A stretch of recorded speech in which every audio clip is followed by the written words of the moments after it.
On the 23rd of June 1944, the Russians struck Army Group Center along a front 400 kilometers wide. The entire central front from Vitebsk to Kiev stood in flames. With full-strength, well-supplied divisions heavily supported by armor, aircraft, and massive amounts of aid from the United States, the Red Army launched an attack against the exhausted German lines at Rzhev, Smolensk, and farther south.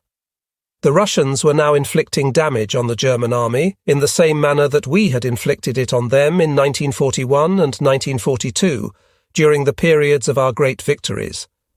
Due to the obstinacy of Hitler, our generals could not proceed with the action needed to prevent the encirclement of entire armies. Offensives on an enormous scale cut through our foremost lines, raced deep into the hinterland, and cut off vast numbers of men and material, forcing mass surrender or annihilation of the ensnared units. In the Bobruisk pocket, far south of our position at Yuknovo, the trapped divisions were defeated and annihilated. The survivors of these huge encirclements that took place during the first days of July found themselves on their bitter way to the gulags and prisoner of war camps. The reasons for the collapse of the Central Front were clear. We simply had too few soldiers, tanks, and resources to hold the enormous areas to be contained in the east, and our Supreme Commander in Berlin refused to accept this reality. There now existed no divisions possessing the strength of our units that had won earlier victories. From the regiments that originally were composed of 3 battalions, there were now only 2 greatly weakened battalions remaining. The pioneer units and the artillery regiments were likewise weakened, having suffered severe losses in combat or having been stripped of personnel to serve as infantry. In Germany, within the Reich itself, again and again new divisions were raised in attempts to hold the many fronts against an ever stronger enemy, but the old divisions, those that had been on the front since the beginning, never received full replacements for the vast losses that had occurred over the years. One of the most serious problems that faced the Lancers at the unit level was the fact that most of the experienced officers and non-commissioned officers had been killed or had suffered serious, debilitating wounds at the front and were no longer with us.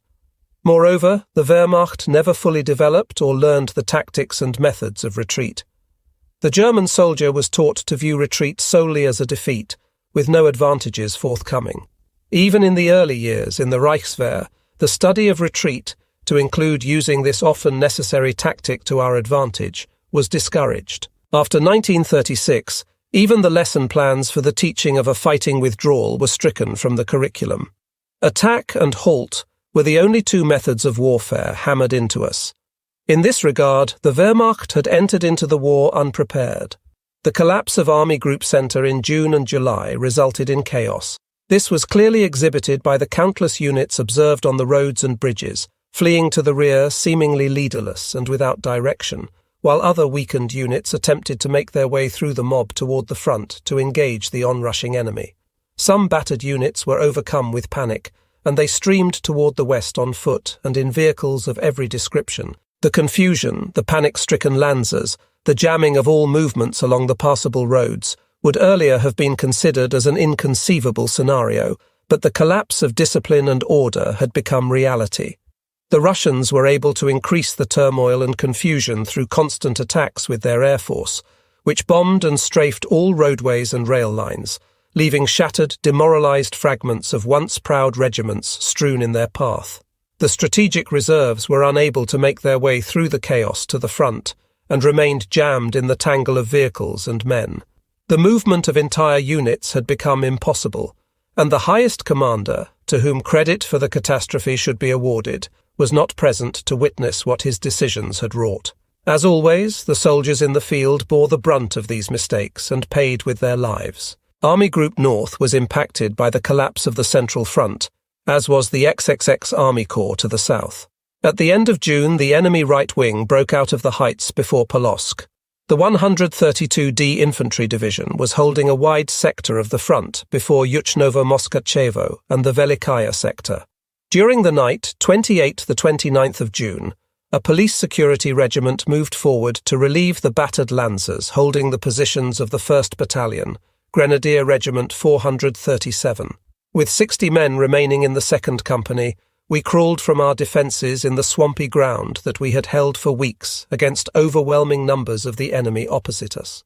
We marched past the destroyed tank from the winter battle, its sides now streaked with rust and the hatches frozen open like gaping wounds, and we slowly wound our way along the splintered and scarred corduroy road through the swamp. Mess tins, entrenching tools, and assorted equipment rang softly on the steel helmets hanging from our belts, and the Ivans sent departing shots after us. 5 kilometres behind the front, the battalion mustered at the edge of a small wood that offered a semblance of concealment from the ever-present aircraft. Our company spis, Novotny, supplied us with warm food and other small items that we had been unable to receive during the weeks we had been on the line. We spent several hours sitting along the edge of the road or lying beneath the ragged pine trees, relishing the first warming rays of the early morning sunshine. It was a luxury once again to be able to stand erect without danger, once again to enjoy freedom of movement without the fear of meeting a sniper's bullet. The obligatory schnapps bottle made its rounds. The younger and less experienced Lancers, recent arrivals to the weakened company, rejected offhand the burning, home-brewed drink that left us with an unaccustomed tingling in the throat. We owed this rare amenity to the talents of Feldwebel Röhrer, who had skillfully fashioned a distillery from a battered Russian field kitchen that we had captured during the Crimean campaign.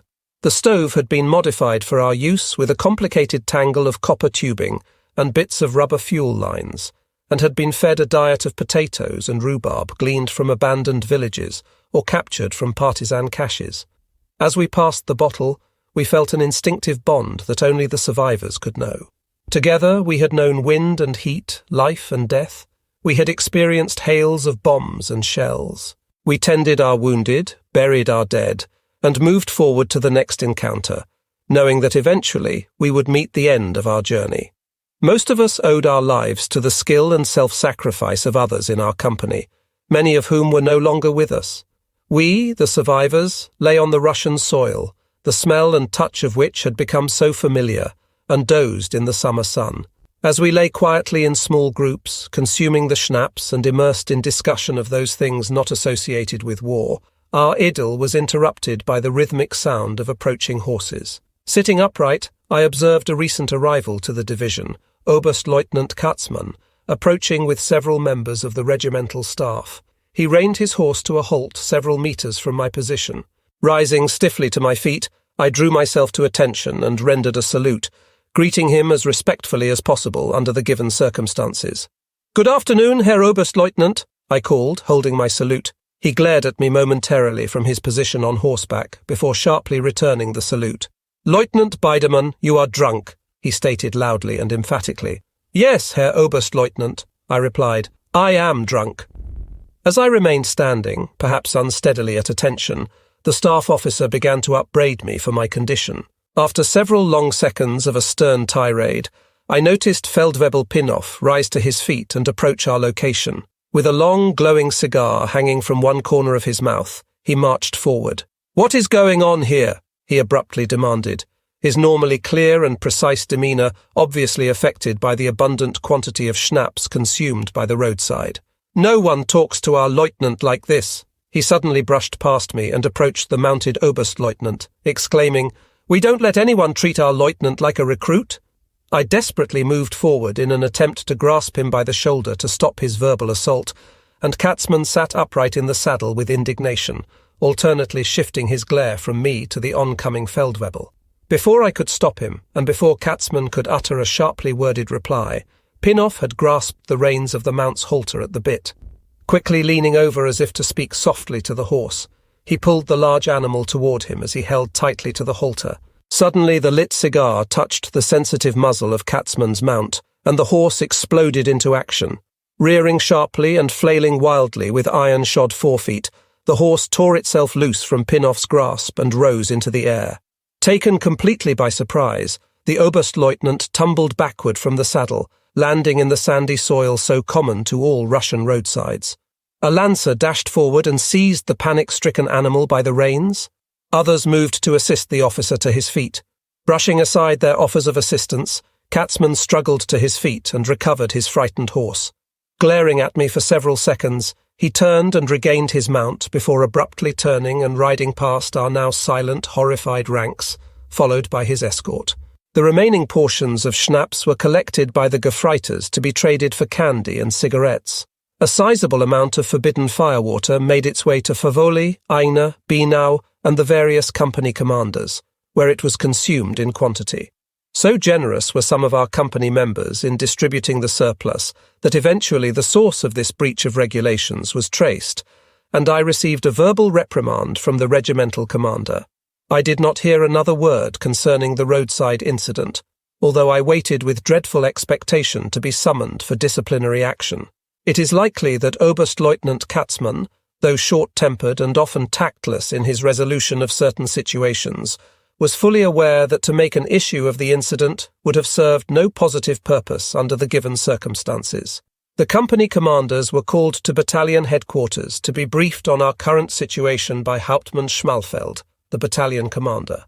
He solemnly advised us that farther to the south the enemy had broken through our front, and we were assigned to protect the open flank of Army Group North from the massive Russian forces pouring past us toward the west. The battalion was hurriedly loaded into transports, and we were driven south over roads choking with dust. By late afternoon we had already relocated south of Duna. Following a short pause to organize the battalion, we advanced toward the south before dismounting from the vehicles. The Lancers prepared for action, securing chin straps to their steel helmets, checking canteens of water, ensuring that magazines were fully loaded and that weapons were once again functioning faultlessly. Canvas sacks of hand grenades were distributed, and the infantrymen shared the burden of reserve machine gun ammunition. Suddenly, a Kubelwagen sped by our position, and from the front passenger seat of the vehicle, Oberstleutnant Katzmann called above the clatter of the Volkswagen's air-cooled engine, "Lieutenant Biedermann, now show us what you can do." I brought my hand to the rim of my helmet in acknowledgement as he disappeared in a cloud of dust. We struck south without artillery support, penetrated the blocking fire of a Soviet howitzer battery, and shortly thereafter came under a concentrated mortar barrage, but miraculously we suffered no casualties.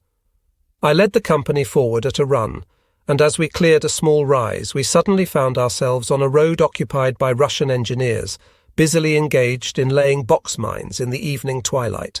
The Russians scrambled for cover while opening fire with submachine guns in an attempt to protect themselves, but the detachment was raked by a machine gun burst Aigner fired from the hip.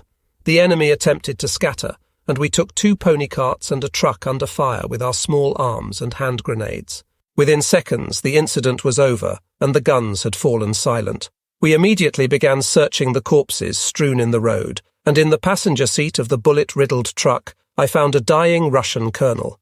I searched for and quickly located his blood-spattered map case in the last light of the sunset, and along with bars of sweet-smelling soap and papyrossi cigarette packages, I uncovered the documents and maps. Stuffing the contents back into the leather case, I slung it over my shoulder and rallied the Lancers, who were engaged in searching the pony carts for additional material.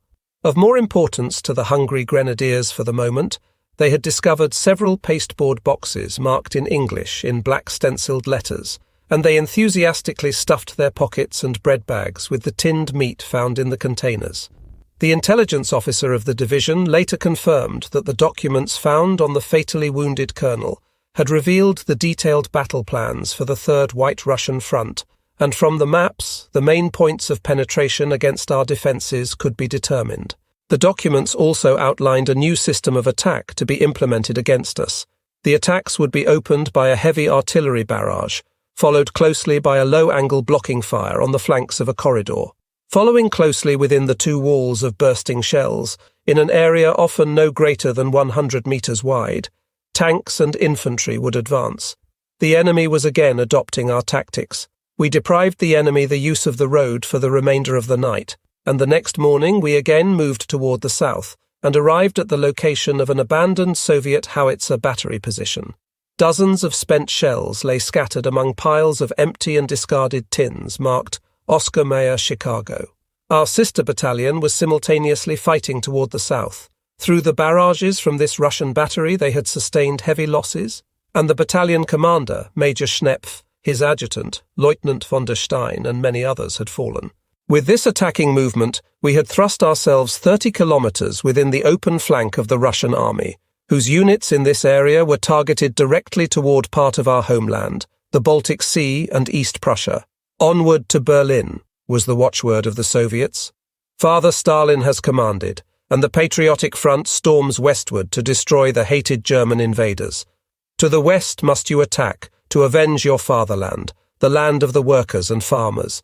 The women of the enemy will be yours, there flows water from the walls, and you can wash yourselves and drink from porcelain containers. Instinctively we sensed the disaster that lay ahead, but even the most skeptical among us could never imagine the fury that our opponents from the east would deliver upon our homeland.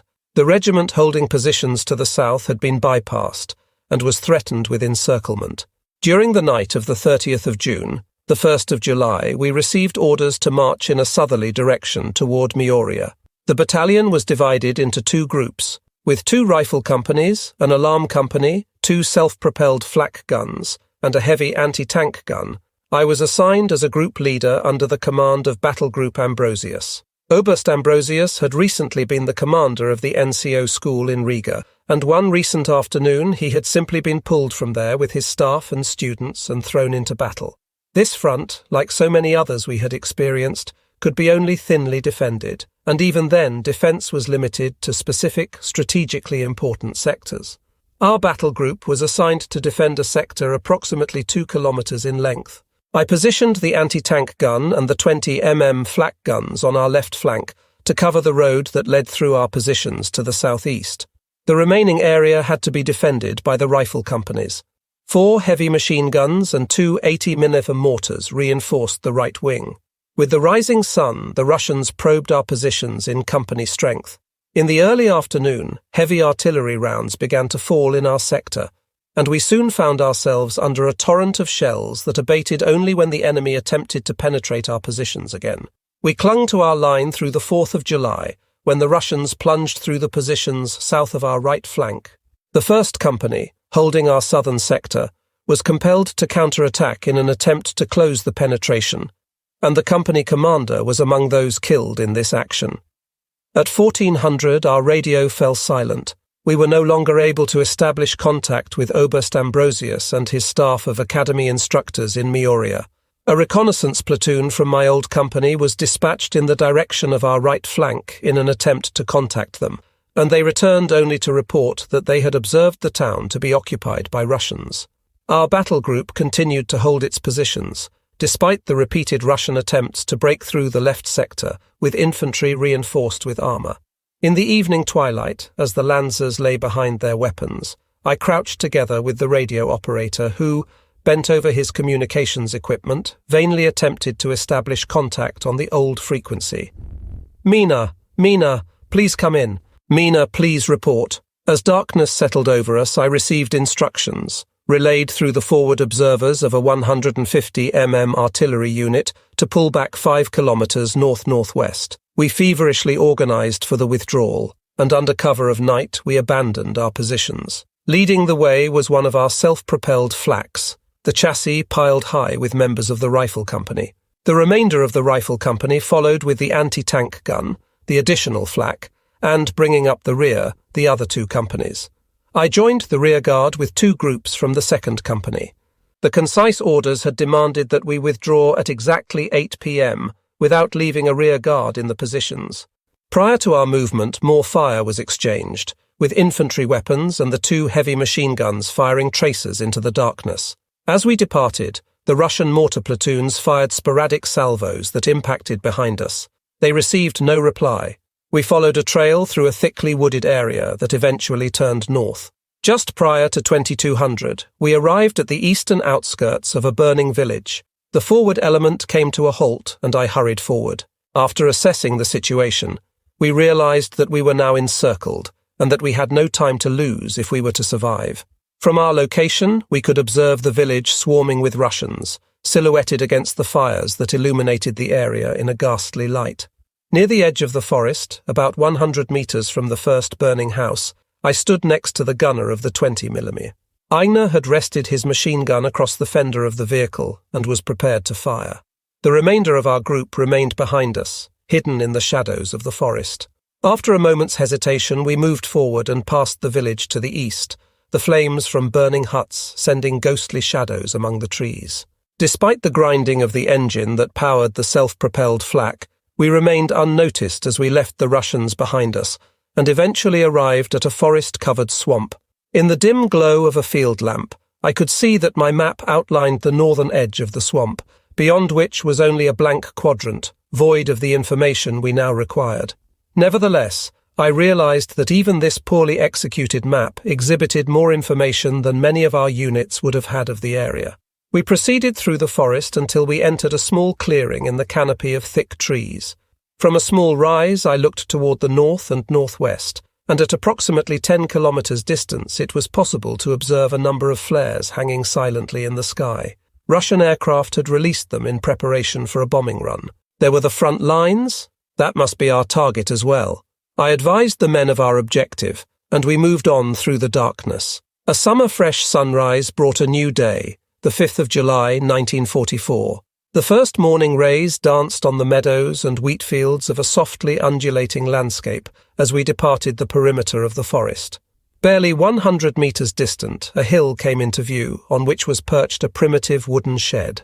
I cautiously approached the structure with the point element, intending to brief my second-in-command of our next movement. Barely 30 meters from us, a tall Russian major suddenly sprang from the waist-high wheat with a drawn pistol and shouted in broken German, "Surrender, Fritz! You're surrounded." For only a heartbeat the air remained still, and without warning a burst from Feldwebel Uschakow's submachine gun soared across the major's breast. The air instantly filled with the roar of gunfire.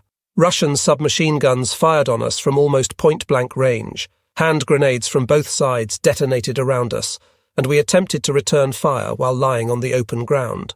Still concealed in the forest barely 100 meters behind us, and yet unseen by the Russians, the first 20 mm flak opened fire, the rounds snapping viciously through the air above our heads. We could clearly see the tiny clouds of grey smoke as they exploded in the field before us. The second 20 mm was soon brought into action, and taken by surprise by this overwhelming firepower that had suddenly surfaced in their midst, approximately 100 Russians fled before us to take cover in a protecting depression. The rifle companies swarmed to the right and left of the road, plunging forward through the green stalks of wheat. With the flak guns and the anti-tank gun in tow rumbling along the road, we pushed frantically toward the north. The seriousness of our situation, made desperate by our short-lived firefight, was apparent to every member of our group. I shouted over my shoulder to the men hurrying behind me, "Whoever wants to surrender can stay here. The rest of us will break through." There was no need to glance back toward our rear to know that no one remained behind as we urgently hurried on. In the early afternoon, we arrived near a settlement situated on a small rise that commanded the area. Dismissing the possibility that the village was occupied by the enemy, I prayed that from this location it was only a few kilometers to the Duna, where our lines would be. The settlement was defended with 2 aging but still formidable T-26 tanks, which, belching clouds of black smoke, maneuvered to meet us with swinging turrets as we neared. Exhibiting great skill and bravery, Feldwebel Binau managed to get close enough to destroy one of them with a shaped charge. One of our flak guns received a direct hit in the engine, and I crouched alongside the smoking chassis, while the gunner continued hammering with uninterrupted fire at the enemy, a crimson stream of blood running from the sleeve of his tunic. The second Russian tank ground to a halt, and as the crew attempted to abandon the vehicle, they tumbled to the ground under a hail of our small arms fire. We rose from our positions and stormed into the village, screams erupting from our throats as we opened fire and threw hand grenades into the cottages. A machine gunner barely 20 years old received a shoulder wound. Pausing long enough to grab the MG-42, I yelled for him to make his way toward the anti-tank gun so that they could take him aboard the self-propelled vehicle. Firing from the hip, I sprinted ahead with the others, and we broke through to the opposite side of the village. We plunged ahead, leaving the burning dwellings behind us, and we soon arrived at the next settlement. There were no Soviet soldiers to be seen, but the inhabitants had everything prepared to welcome their liberation by the Red Army. We were suddenly among them before they were able to recognize our ragged uniforms and camouflage-bedecked helmets, and they were leaning from the doorways and windows of the huts, cheering and waving bits of white and red cloth. The women had prepared to greet their liberators with bowls of sweet cream, and the excited children stood nearby with wooden spoons. Horrified, they suddenly realized that the heavily armed arrivals were not members of the Red Army, but were the enemy. Exhausted, hungry, and in torn uniforms caked with mud and sweat, we quickly downed the food and drink intended for our antagonists, otherwise ignoring the terrified inhabitants. As the sun descended on the horizon, we made our way closer toward our objective. Suddenly, from our right flank, we received a burst of machine gun fire that snapped harmlessly overhead, and in the distance along the edge of the road, we could make out the distinctive helmets of a heavy machine gun crew crouching low behind their weapon. Our hearts pounding with elation, we drew cautiously nearer, calling to them in German. As we neared, they gazed at us with wide-eyed astonishment. While attempting the breakthrough back to our lines, the men of the rifle companies had requisitioned or captured pony carts into which the machine guns and wounded were now loaded. Some of the men were marching barefooted, their worn-out boots hanging across the backs of the horses. The uniforms were in tatters, white bandages stained with red-brown standing out starkly as a testament to the battles we had fought. The exhausted group entered the positions of the Oberst, who had been assigned to defend Mioria. Surrounded by officers of his staff, he stood in an immaculate uniform next to a table at a small crossroads. A tent had been erected in the background. On legs trembling with weariness, I reported the return of my unit. A large map was spread on the table, and I attempted to show him our route of retreat. For 3 days and nights we had been constantly on the move, without a moment's rest, and my eyelids grew heavy as I directed him across the map. Suddenly and without warning, the colonel began roaring at me in a manner such that I had not heard since the war school. I became instantly wide awake. As he berated me for my appearance and bearing, I found myself resisting the urge to toss the table and the map at him and the surrounding officers, some of whom were glaring at me grimly. Others appeared to suffer embarrassment at the outburst. He ended the tirade by requesting that I remove my dirty finger from his map, and to use a twig of grass if needed for briefing him on our route. I ended the briefing abruptly, and wordlessly departed their gracious company as quickly as possible. I returned to the ragged column of Lancers standing in the dusty roadway, and we moved on. Despite our immense relief at having returned to our lines, we were overcome with an intense longing to be back with our old regiment, to be again in the company of our family. We were attempting to find the route to our unit when we spotted an artillery carriage with the circular tactical insignia of our division, and we knew in which direction we must march. The following morning, the 6th of July, we occupied a security line in the area of Druya, and in the course of the next several days we shifted our positions to cover a line 10 kilometers south of Malinovka. On the 12th of July, we lay near Krasnogorka on Snudy Lake, before again launching an attack toward the south into the open Russian flank. This attack from 13 to the 19th of July carried us to Strusto Lake and Dundeel near Plusy. On the 12th of July, the regiment was situated 50 kilometers southeast of Dunaburg, before a terrain feature that offered an excellent field of fire for our antagonists. I was with the 2nd Company in a depression that could be taken under fire from the nearby Soviet positions.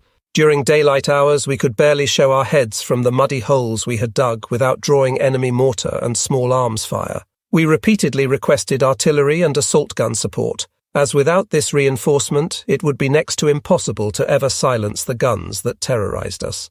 We were acutely aware that even to attempt to do so would result in disaster. Oberst Sepp Drexel came to our rescue with Regiment 436. He had been given the assignment to close the gap between our division and our southern neighbour southwest of Plusy. To my immense relief, Uncle Sepp assumed leadership of both regiments, and with 2 assault guns at his disposal, the experienced commander pushed deep into the enemy flank. Following this action, we were able to storm the heights from our low-lying positions, overrun the Soviet positions, and push far to the south in the direction of Strusto Lake. This action afforded the Army Command a temporary and short-lived respite, as a major part of the right wing of Army Group North, which a few days previously had been fighting on the western heights before Polotsk, could be withdrawn to a less threatened area. For his initiative and action taken in stabilizing the situation on the southern wing, Oberst Drexel was awarded the Knight's Cross, which he most highly deserved. On the 29th of July, we moved to Aknista. We maintained our positions for a week, during which time Hauptmann Schmalfeld was killed, and I assumed command of the battalion. We were then ordered south, and the long columns of ragged lancers wound their way to Stockmanshof in the Duna bridgehead. Here we remained, holding a thin line for almost 2 weeks before moving again, back toward the north and crossing the Duna over a wooden pontoon bridge. Following our crossing of the river, we attacked toward the north near Ergli. On the 20th of July 1944, Count Klaus von Stauffenberg placed his bomb in the headquarters of the Führer to destroy the Brown dictator. Repercussions of this assassination attempt, the attentat of the supreme commander of the German Wehrmacht and the greatest warlord of all time, were felt even on our foremost lines of the Eastern Front. Our decimated companies had been engaged in constant battle since the 30th of June 1944. The opportunity to sleep, to close our eyes and momentarily escape the horror, came by the hour, by the minute, by the second. We remained drained and exhausted. The environment had ravaged the Lancers physically and psychologically. The front demanded that each individual fight to survive from minute to hour. Then, in addition to the adversity and losses we were experiencing, came the news of the assassination attempt. Simple words cannot express the thoughts we held at the news of the attempt on the life of Hitler. For years we had continued to fight bitterly for the survival of our homes and our families. But as the rumors of the actual situation in our homeland increased, combined with the exhortations of the political leaders far from the guns, we began to further question the integrity of our leadership in Berlin. We had become painfully aware that our sacrifices, the years of constant exposure to suffering, deprivation, and death, had left these leaders indifferent and emotionless to everything, except whatever would benefit and enrich them as individuals. We began seeking and praying for an end to the conflagration into which so many millions had been thrust.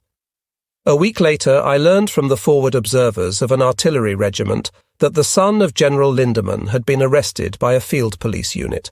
He had been assigned to an artillery regiment of the 132d Infantry Division, and when the news of the failed attempt on Hitler was announced, he was supposedly overheard saying, "Too bad that he isn't dead." He had then been denounced by one of his own men. It was confirmed that General Lindemann, our former commander, was a member of the resistance group, and it is highly likely that the arrest of his son was the result of the so-called Sippenverhaftung that was carried out zealously and without mercy by the men of the party. General Lindemann was an officer of the old school, an excellent leader of troops who had the refined mannerisms of an aristocrat. While serving as division commander, he had gone to great lengths to ensure that his troops received the best available care, and he had exhibited the most meticulous professionalism throughout the offences at Feodosia, Kerch, and Sevastopol. He had always ensured that artillery, Luftwaffe, and all additional means of support were arranged and carried out to the utmost degree possible in order to reduce casualties.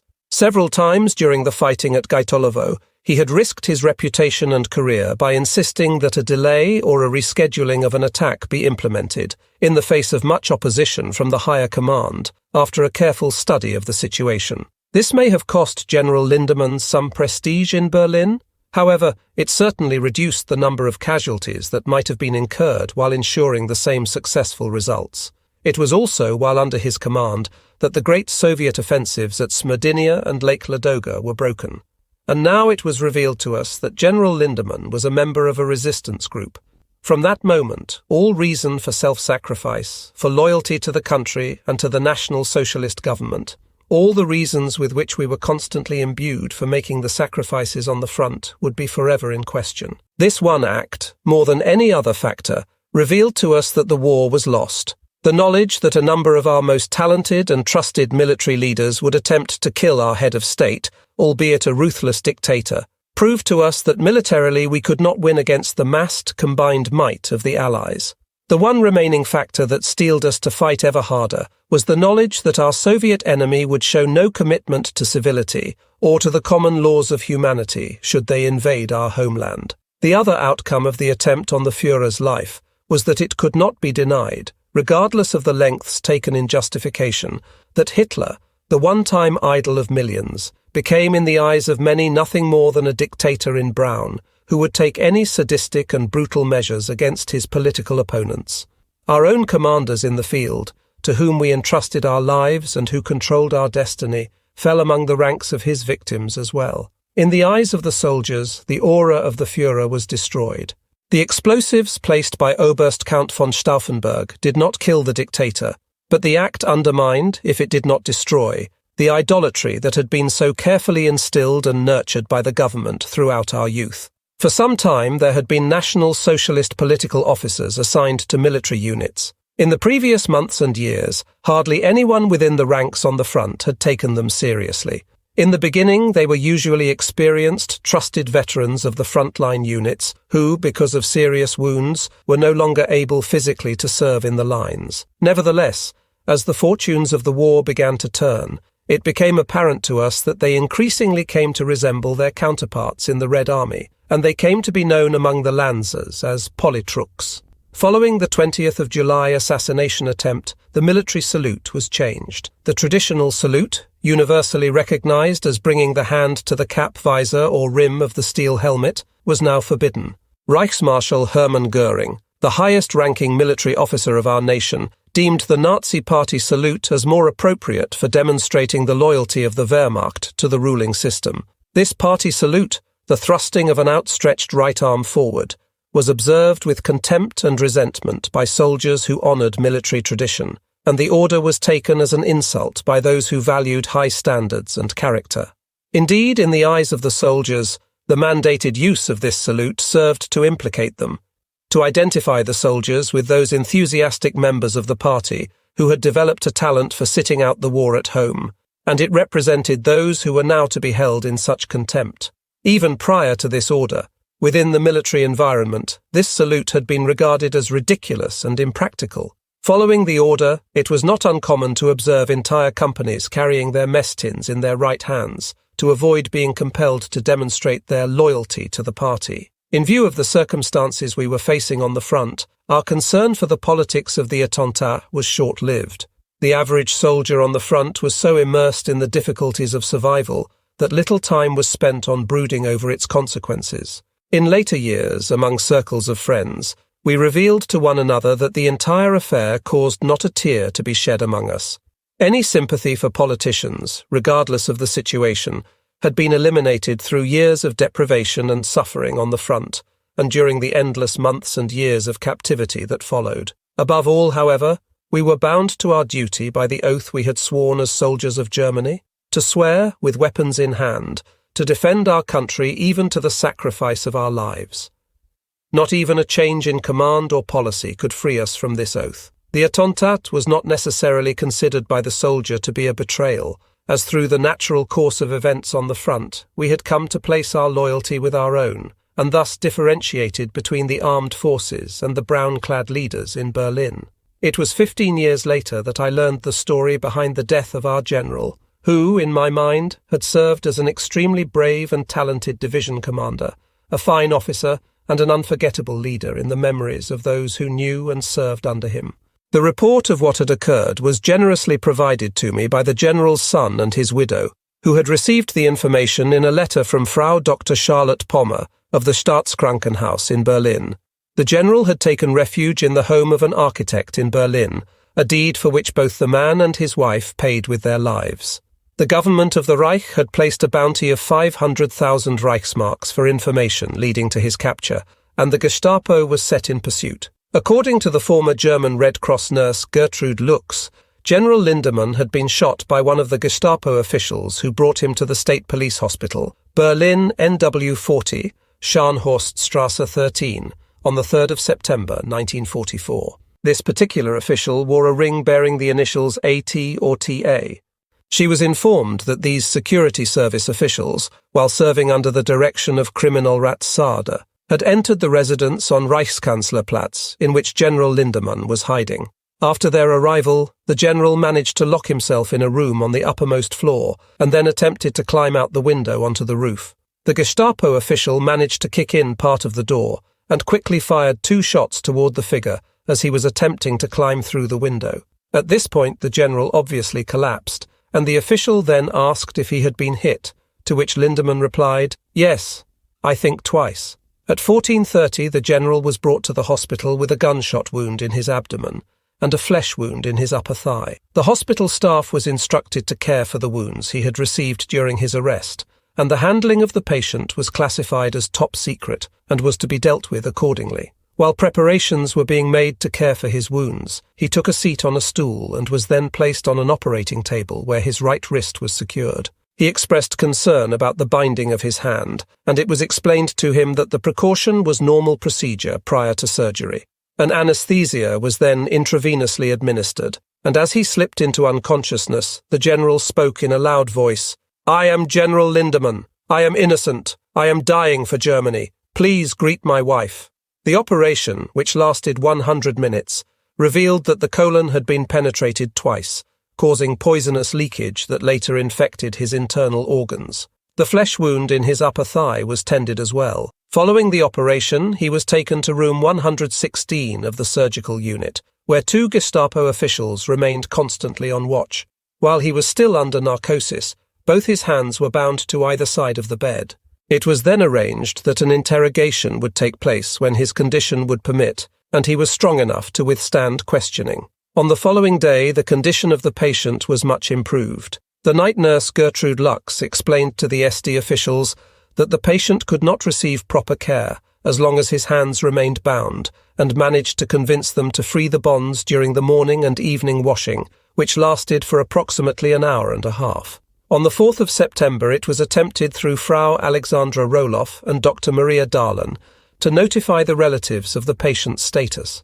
On the 5th of September, the bonds were removed from his wrists, and a post-operative examination revealed that peritonitis had set in, which made any immediate interrogation inadvisable. Despite the seriousness of his wound, his circulation and blood pressure remained relatively acceptable. During the numerous air raid warnings with which Berlin was plagued at this time, he was removed from his room and taken to the operations bunker, and he noticed that the SD official went to lengths to ensure that he was always taken to a very safe area, probably as much for the security of the SD personnel as for the security of the general. One time, when the SD guard momentarily left his charge alone with the nurse to relieve himself, General Lindemann asked her, "Nurse Gertrude, how is the situation at the front?" In view of the recent events, the nurse was unsure of how to respond to this curious question, and hesitantly asked, "Aren't you aware of what is happening to you?" "Of course, but it is not of importance, while so many are dying," he responded. On another occasion, he thanked her for caring for him, and mentioned that he had 2 sons at the front. The isolated peritonitis developed into a general abdominal infection, and the general's condition began to worsen. On the 11th of September, a blood transfusion was ordered. At noon of the same day, the Gestapo personnel received a phone call to warn them that a plan to free the general could be in progress. For several days afterward, the SD officials kept a loaded pistol within quick reach on their night table. On the 13th of September, Professor Hoche, Chief Surgeon of State Hospitals, examined the patient in the surgical ward. When he introduced himself, General Lindemann simply closed his eyes and did not reply. The professor opened the wound and drained an abscess without administering anesthesia. The general did not speak or utter a sound during or after the examination. Following the examination, Professor Hoche contacted Kriminalrat Sader by telephone and explained to him that the condition of the patient was serious and that an interrogation must be conducted as soon as possible if they wished to gain any information at all from him. Following this conversation, Dr. Charlotte Pommer contacted Dr. Tietze, the director of the internal section of the hospital. It was decided that the patient would be given a large dose of Pantopon rather than the regular hourly application of circulatory medicine during the night. This decision was never put into effect, as approximately 1/2 hour later, more Gestapo officials appeared and interrogated the general for a period of approximately 2 hours. On the evening of the 13th of September, news of his arrest was broadcast over the radio networks, and the next morning the incident first appeared in the newspapers. On the afternoon of the 21st of September, he was interrogated once again for a short period of time, and on that evening his condition worsened considerably. At approximately 0300, the 22nd of September, his blood pressure dropped, and about 2 hours and 15 minutes later, he lost consciousness, never to awaken. Throughout his interrogation and during his internment at the hospital, he never expressed any outward sign of physical pain. After his death, his body was confiscated by the Gestapo, and his last resting place remains unknown. During the days of July and August, we became specialists in withdrawal and retreat, despite our lack of formal training in the practice of this art. The old Gefreiters thoroughly fulfilled their roles as the backbone of the battalions. Split up into small combat units, we were no longer routinely assigned to our own division, but were constantly shifted from unit to unit with seemingly little planning or organization. We became in large part reliant on our own ingenuity for supply and support, and we learned that any given situation was likely to change without warning. Earlier, it had been standard procedure to establish a proper supply and support organization whenever new positions were occupied, which would involve the prepositioning of ordnance and rations for all personnel, including a systematic plan for caring for the wounded. With the breakdown of the standard order of battle, such systematic planning was no longer possible, and we found it increasingly necessary to provide for ourselves without expecting or relying on support from the higher command. We had developed a sensitive, self-reliant intelligence network that could inform us of the general conditions of our front. On a large scale, the lack of mail deliveries for an extended period of time became a sure sign that another major catastrophe had occurred. From our frontline positions, it was not always possible to discern what might have been occurring several kilometers distant from our location. But as battle-hardened veterans, the Lancers could quickly assess the situation around them and instinctively become aware of impending disaster. From a distance, we could hear the heavy artillery barrages as the enemy prepared to strike a sector of the front, and from the far-off gunfire and the customary sound of throbbing engines and grinding of tracks associated with heavy armor, we could determine a breakthrough on our right or left flank, thus giving us only a few precious minutes hastily to prepare a withdrawal, the order for which would inevitably arrive at the last possible moment. In the early morning hours, I arrived at our new defence sector in the area of Dunneberg, and set about establishing our defensive line and briefing the remains of the battle group and the 1st Battalion, Regiment 437. I was assisted by several NCOs and Obergefreiters. Several hundred metres behind our position, we located a storage depot where a supply Feldwebel was guarding a large cache of provisions that had not yet been transferred farther to the rear. We asked him if we could be permitted to draw some of the supplies for the use of the Lancers, and carefully advised him that within a few hours, this very location would become the front lines, adding that from our experience, the first mortar rounds would begin falling around midday. He replied that he would be more than willing to open his depot to us, as we still had sufficient time to distribute the goods to the combat troops, but added that he had been instructed to wait for a relief column to evacuate what he admitted were immense stores of flour, liquor, and cigarettes. I immediately reported the situation to the battle group headquarters and requested instructions regarding the supply depot, but I received no decision or orders concerning the supplies. Meanwhile, our 2nd Company had begun arriving to occupy their positions before the depot, and word of the riches waiting to be taken spread like wildfire among the troops. The commander of the 2nd Company neared with his entourage of Lancers. As the supply Feldwebel hedged and hesitated, platoons of infantrymen began approaching in bleached, ragged uniforms and battered camouflaged helmets shielding their unshaven, sunburned faces. The dirty grey-green columns came onward, battle-weary, with grenades in their belts, submachine guns swinging at their hips. The machine gunners appeared with long belts of linked 7.92 ammunition gleaming in the sun and anti-tank rockets slung over their shoulders. The Feldwebel suddenly seemed to realize the full seriousness of the situation. The front was coming to him. He immediately leaped into his vehicle and disappeared toward the rear in a cloud of dust, abandoning the depot and its entire contents to us. The pony carts were quickly organized, and under the command of the machine gun company, the soldiers entered the depot to evacuate the stores. Huge quantities of cigarettes, food, and liquor were removed and placed by the roadside to enable the troops of other units to help themselves as they marched by. A large percentage of the supplies was distributed before late afternoon, when the depot came under the inevitable fire from the Russian artillery batteries and was destroyed. During the next several days, Obergefreiter Hohenadel, my former recruit commander, destroyed his 9th Soviet tank in close combat while serving as platoon leader with the 14th Infantry Panzerjäger Company. In the late afternoon, he had received the assignment to take 3 anti-tank stovepipe personnel up the road in a vehicle.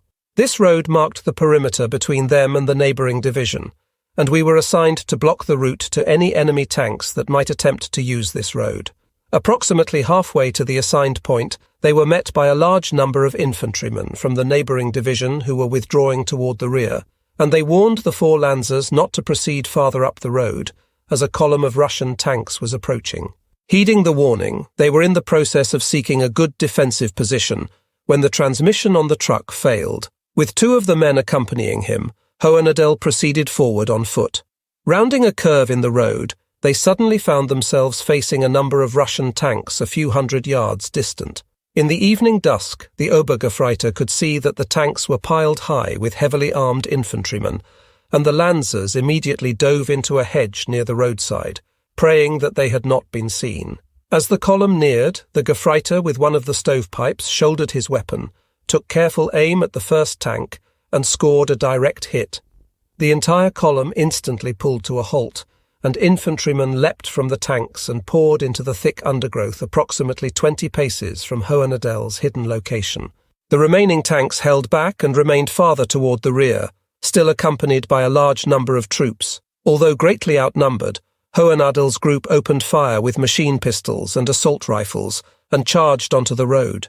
Despite the overwhelming odds against the Lancers, the Russians fled in panic. Meanwhile, the Lancers could hear more tanks approaching to within 100 meters of their location, and the next vehicle that they were able to observe in the flickering light of the already blazing tank was a Type Stalin, a 64-ton colossus that plunged into view from the protection of the darkness. Another stovepipe was fired, and to the Lancers' horror, the projectile struck the target but failed to penetrate the armor. Luckily, the tank halted, shifted into reverse, and retreated into the darkness. Hohenadel followed close behind with a Panzerfaust. After observing that the infantry had abandoned the vehicle when it had received the first hit, making his way to within a few meters of the enemy vehicle, he fired the Panzerfaust at point-blank range. The head of the projectile penetrated the thick steel wall and detonated within the tank.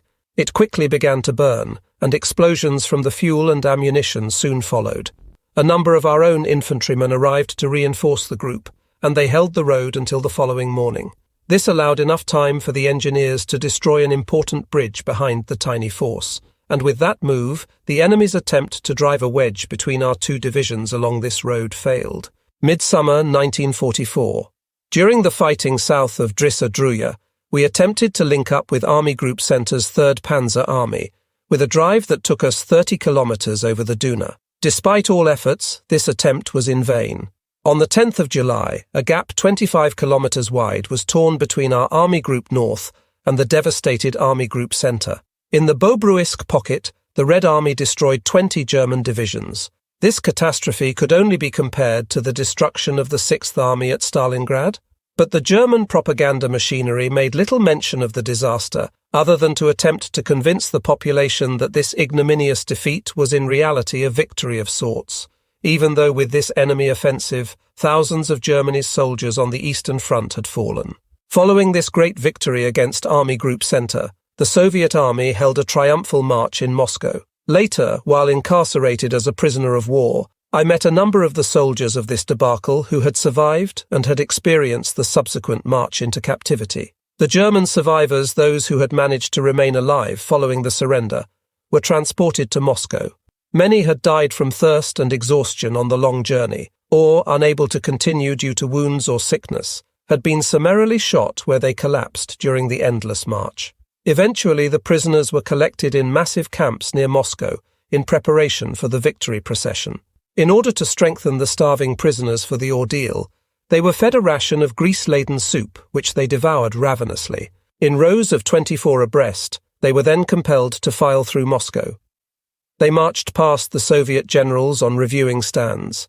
The city population lined the streets by the thousands. The Allied embassy personnel and dignitaries were present as honorary guests, and the victory march was captured on film by journalists from all corners of the globe. After weeks of deprivation, the digestive systems of the prisoners were no longer tolerant of the fare rationed to them, and during the march through the city, the ragged columns became stricken with acute diarrhea, which served to weaken them to an even greater extent. Thousands of the Vojna plennies were unable to control their tortured bowels throughout the victory parade, and later in the United States a film was released showing the filth of the fascist invaders being cleaned from the streets of Moscow as an example of the agony of defeat. During ancient times, it was common for the victorious forces to parade their prisoners through Rome or Carthage. The prisoners would become slaves of the victors, but there was nevertheless often a semblance of protection through laws and basic rights. In the 20th century, prisoners were often afforded little or no protection in any form, and remained free game for the victors. One could beat them, work them to death, shoot them, or simply let them starve. It was widely accepted within the ranks of those fighting in the East that death on the battlefield was preferable to an unknown destiny in a Soviet prisoner of war camp. This mentality often played a role in the many acts of bravery demonstrated by individuals or entire units. During the closing days of the war, it was not at all uncommon for entire companies, battalions, and battle groups to fight to the last man, the survivors going into captivity only when ammunition was exhausted and wounds were too grave to allow further resistance. In July, a massive force of 29 Russian infantry divisions and an armoured corps of the 1st Baltic and 3rd White Russian Front pushed through the gap in the defences of Army Group Central and streamed westward toward the Baltic Sea. With this thrust, the fate of Army Group North, composed of 23 German divisions, was sealed. These doomed divisions, isolated and totally cut off from Germany, were later to be designated Army Group Kurland and would hold out against overwhelming odds until the bitter end. In July 1944, the front of the Army Group in the south ran west of Shaulan to Mitau. The Soviets succeeded in pushing 20 divisions through this line, and on the 29th of July they arrived at Tukum and were then standing on the Baltic Sea. Although the German divisions fought bitterly at Aknista, on the Duna bridgehead at Stockmannshof, and in the area of Ergli, they were nevertheless severed from the only possible land route to Germany. In August, General Graf Strachwitz attempted to recapture Tukum behind us with his panzer group. On the 20th of August, he succeeded in taking this strategically important sector, and for the moment we breathed more easily. This victory was recognized as an overwhelming accomplishment, not only for Graf Strachwitz and his panzer crews, but also for the sailors of the cruiser Prince Eugen and escorting destroyers and torpedo boats, who had bombarded the Russian positions at Tukum from the sea. On 21 and the 22nd of August, we attacked the town of Ergli, with the weakened 1st Battalion of Regiment 437. Near the banks of the Oger, we captured the forward positions and assaulted the Russians through the cemetery of Ergli. We sought shelter between the gravestones as we came under mortar and artillery fire, with shrapnel hissing and smashing against the stone memorials where we lay. Knowing that to remain at this location was to invite imminent death or wounding, Volley and I fired our submachine guns on the run as we advanced with the battalion staff through the barrage. A short distance ahead, a row of underbrush offered cover, and I dodged through the grave markers toward the concealment, when suddenly from no more than 2 paces I was surprised by a set of wide eyes staring from under a round olive-coloured Russian helmet. Our eyes seemed to lock on one another's for an eternity. Instinctively I managed to shout a quick "Stoi!" and the Russian sergeant's submachine gun clattered at my feet. Volley, only a few meters distant, rapidly kicked a grenade that landed near him into the underbrush and captured a Russian private who stumbled forward, hands above his head. A cursory search of the area revealed that the sergeant had a field telephone hidden in the row of bushes, and Gefreiter Treiber from the battalion staff took it for our own use, but not before dialing the Soviet unit at the other end of the communications cable and shouting, "Fritzen here, yes," into the telephone as they came on the line. The communications wire disappeared into the undergrowth, revealing to us the direction in which we needed to advance. The Russian sergeant had been directing the mortar and artillery fire that had threatened to cut off our attack, and with his capture his unit could no longer receive information regarding our movement or position. We called in 80 mm mortar fire, as well as 150 mm artillery support from the 13th Artillery Battery on the commanding height southeast of Ergli, and behind this curtain of fire we assaulted the hill with 50 men. Volley, a former artillerist who had served with the 132d Artillery Regiment in the Crimea, established liaison between our location and 2 of our division's batteries that had taken up positions behind Ergli during the night. As a means of holding the heights against overpowering opposition, we developed a new but dangerous tactic. With only a weakened means of defence, it was obvious that we would not be able to hold our positions without the unfailing support of the artillerists. During the night, we would establish 2 machine gun posts forward of the crest. As dawn began to break, we would evacuate these positions, withdrawing the lancers to the lee side of the height, approximately 200 meters from the crest. Predictably, the Soviets would advance in the wake of our withdrawing units, and as soon as we observed the first Russian helmets appearing on the crest of the heights, I would order 105 mm barrages directly on our previous positions. This was unfailingly successful in driving the enemy back to their line, and in the evening light we would again occupy the positions. In this manner we were able to hold our positions on Egg Hill before Ergli for nearly 2 weeks. In the last days of August, Lieutenant Steinhardt reported to us with 80 men from the Luftwaffe as reinforcements for the battalion. They were assigned to Grenadier Regiment 438 and adjusted quickly to their new role as infantrymen, proving themselves reliable and brave fighters. Throughout this period, we maintained an excellent relationship with the regimental commander Oberst Siertz and his adjutant Hauptmann von Deimling. In the closing days of August, we were pulled back to serve as the regimental reserve to the old Ergli estate. After a long period of fighting rearguard actions, we had finally been placed under the command of our old regiment again. It was now commanded by one of the old hatchets from Regiment 436, Major Oxner. He had heard of our defence of Egg Hill, and he approached us as I and 120 men from the battalion lay resting in the churchyard of Ergli. He greeted me warmly, and with his arm about my shoulders, we spoke briefly of old times that we had both enjoyed with the regiment. It remained unsaid, but we remained fully aware that in all likelihood we were approaching our last and final battlefield. As we spoke of so many of our comrades that now lay buried in Russian soil, he paused long enough to gaze on the tattered, filthy survivors lying on the earth exhausted, and with moist eyes he suddenly turned and departed. The days of the Heldenklau descended on us. The rear support personnel were being rounded up in ever greater numbers and pressed into service as infantry. Luftwaffe personnel still wearing their blue-grey uniforms and without a single day's training in infantry tactics and only cursory instruction in the use of automatic weapons, found themselves reporting to us, fully unprepared, yet willing to face an ever stronger enemy. For those in the rear, far from the Russian guns, the term transferred to the infantry had taken on a new, ominous meaning. The threat of serving in the front lines, where the mortar and artillery rounds burst, where snipers considered killing the unwary as a rewarding but deadly sport, and where men slaughtered one another routinely from almost within arm's reach, was enough to make the blood run cold in the veins of many a rear echelon warrior.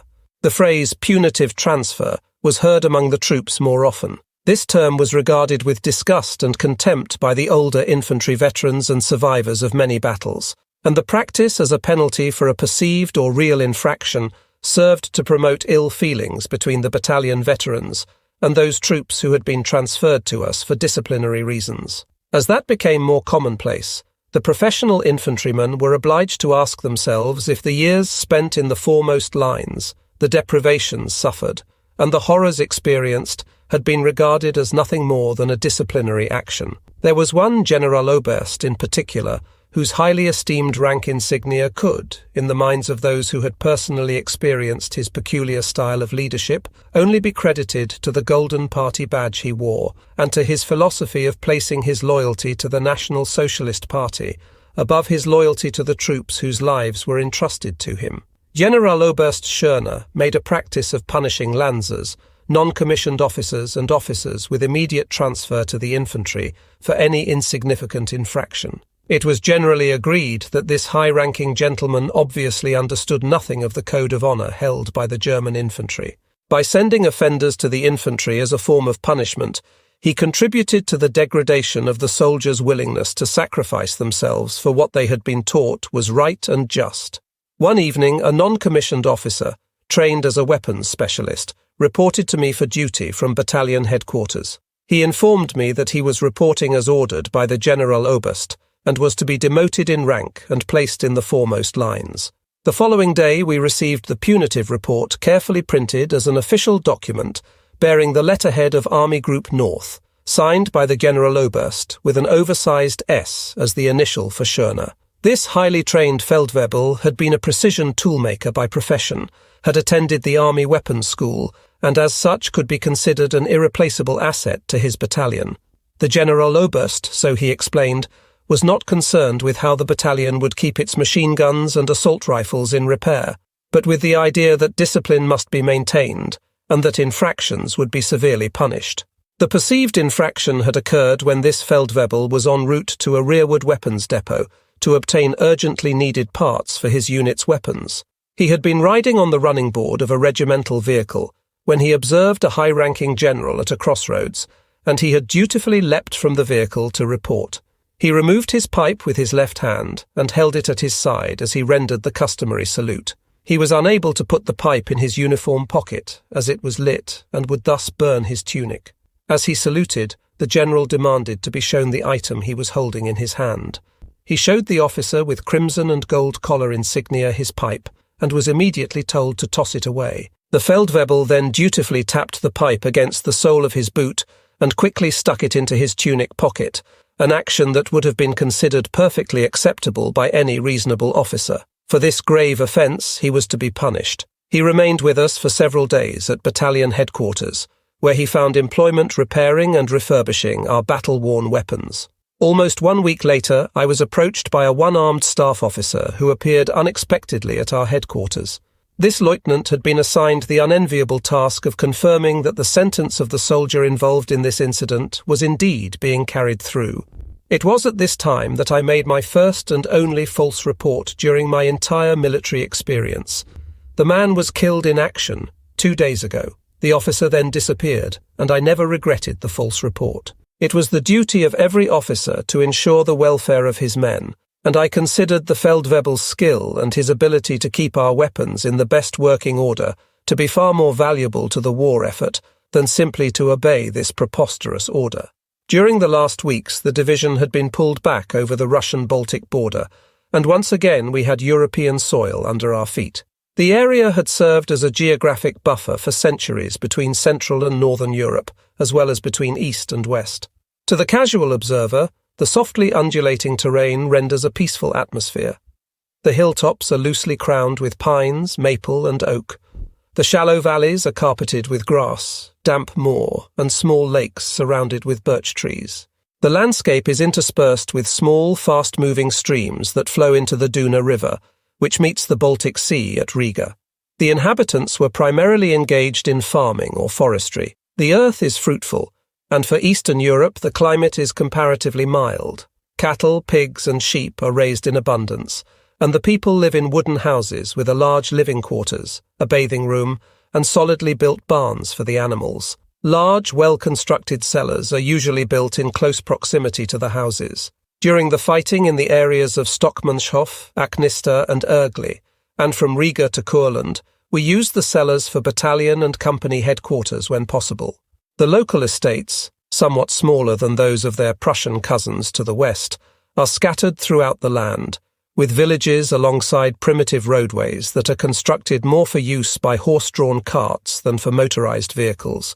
Although the farm and village dwellings display a distinctive Eastern architecture, the larger structures in the cities and towns are of definite German design.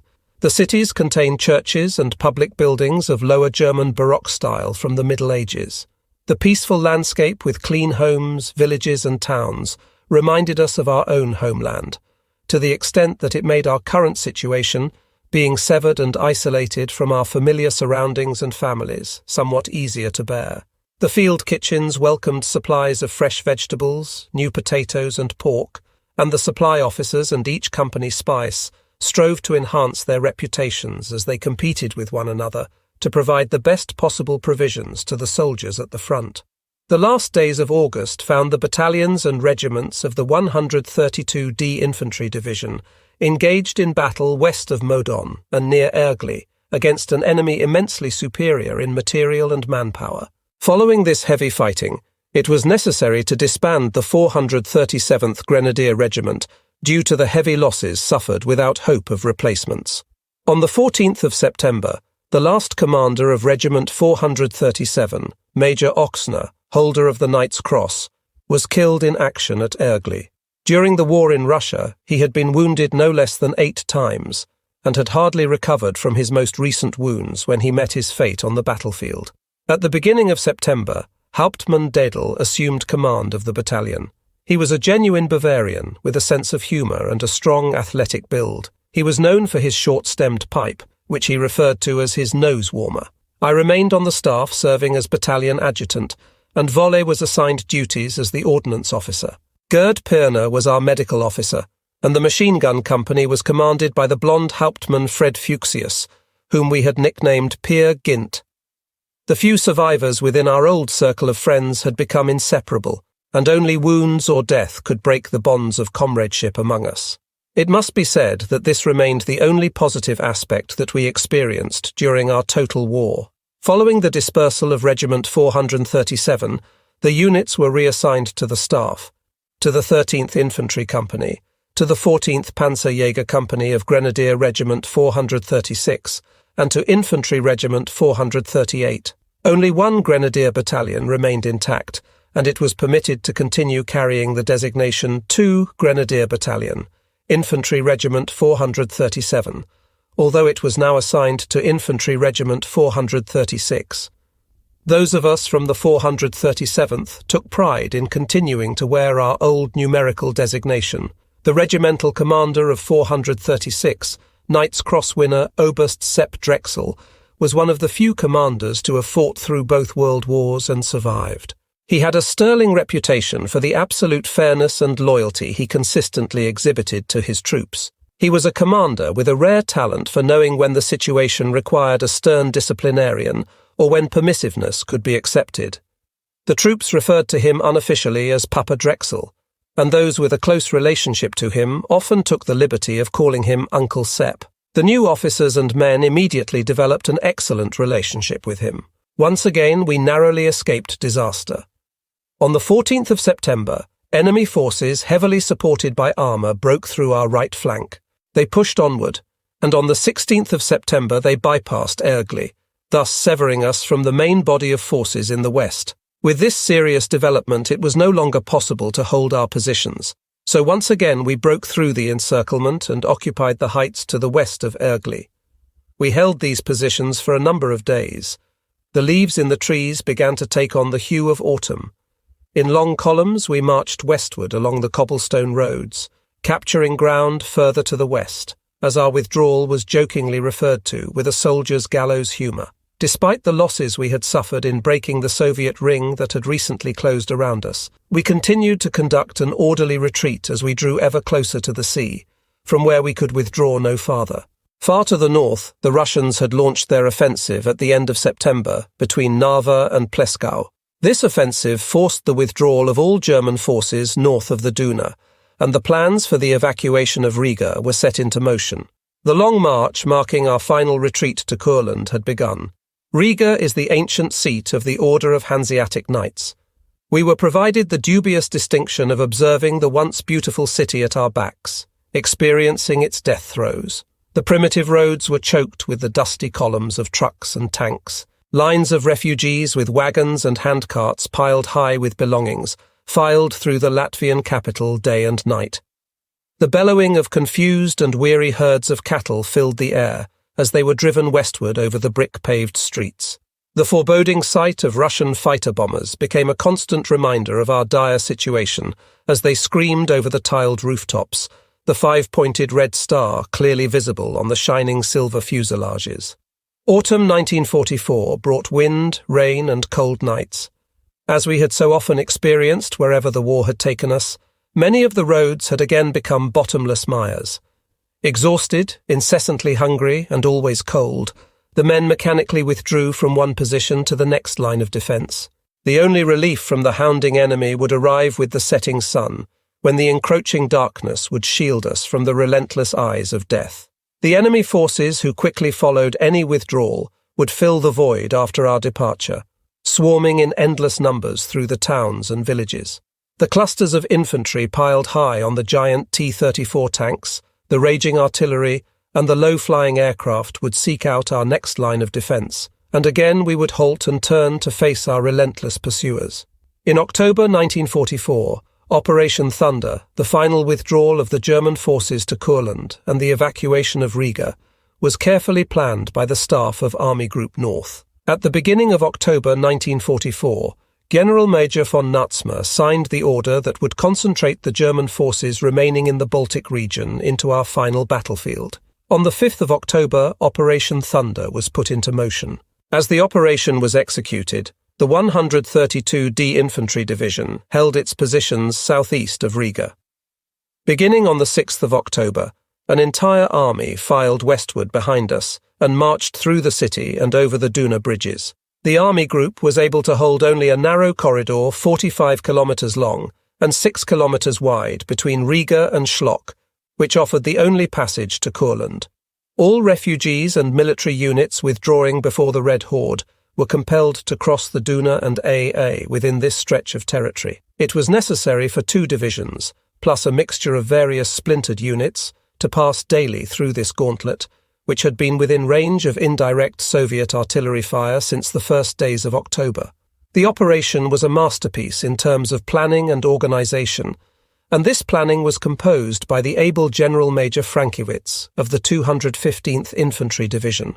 His forces provided 1,000 officers and men for organization and control of the columns, which slowly but methodically wound their way toward Courland. Some officers from the reserve were assigned to maintain control during the evacuation, and Gustl Hickel informed me later that stringent measures were taken in an effort to maintain a flow of traffic and to save as many lives as possible. Any vehicle, regardless of whether the occupants were high-level staff officers or ragged Lancers, that became disabled due to aircraft strafing or artillery barrages, or that simply had run out of fuel, was unceremoniously pushed off the road to sink into the marshes lining the roadsides.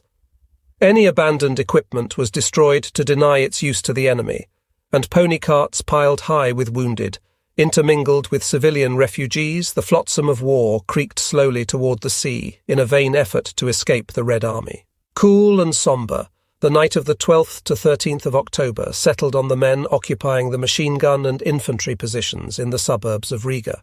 As a drizzling rain began to fall, the last infantrymen with our battalions, which had received the dubious distinction of serving as a rearguard, finally wound their way through the burning city. At the approach to the large Duna bridge, General Wagner, commander of the 132d Infantry Division, stood silently together with Papa Drexel. They wordlessly observed the field-grey forms filing past, the steady rhythm of worn boots on the cobblestones, broken only by the occasional clank of a rifle barrel or submachine gun against a mess tin or helmet, hanging from the heavy leather field belts. The flames rising in the heart of the city from the opera house danced against a black sky, casting ghostly shadows on the grey columns treading over the ancient bridge as a once conquering army withdrew in tatters. At exactly 0030, my column approached the Duna bridge spanning the river, which appeared black and forbidding in the night. At the head of those troops entrusted to me to guard the battalion withdrawal, I knew we represented the last forces of the German Wehrmacht to cross from east to west over the Duna in Riga. Nearing the 2 solitary figures whose dim silhouettes were visible on the bridge against the flickering light of a dying city, I drew to a halt and saluted. After a brief pause, during which we watched the ragged column pass in silence, the last general, major, and lieutenant passed to the other side. It suddenly occurred to me that at this very spot 25 years earlier, Schlageter had stood with his cannon in a valiant struggle to prevent the Red Revolution from sweeping through the old Ordensland. At 0500, the dawn brought a wet and cold day. As the sun attempted to penetrate the thick grey horizon, an officer from a pioneer unit pushed the charging handle of an electric blast machine wired to the demolitions placed within the Duna bridge. A gigantic ball of flame shot into the air over the river, and the atmosphere was rent by an enormous explosion as the bridge finally collapsed into the Duna, severing us once again from the Soviet army. Some 100 meters distant, a ferry carrying the last remnants of the rear guard was completing its crossing of the river. As the bridge sank into the swiftly moving current with a roar, large pieces of stone rained on the vessel, striking and severely injuring some of the withdrawing soldiers. Thus Operation Thunder had reached its ominous end.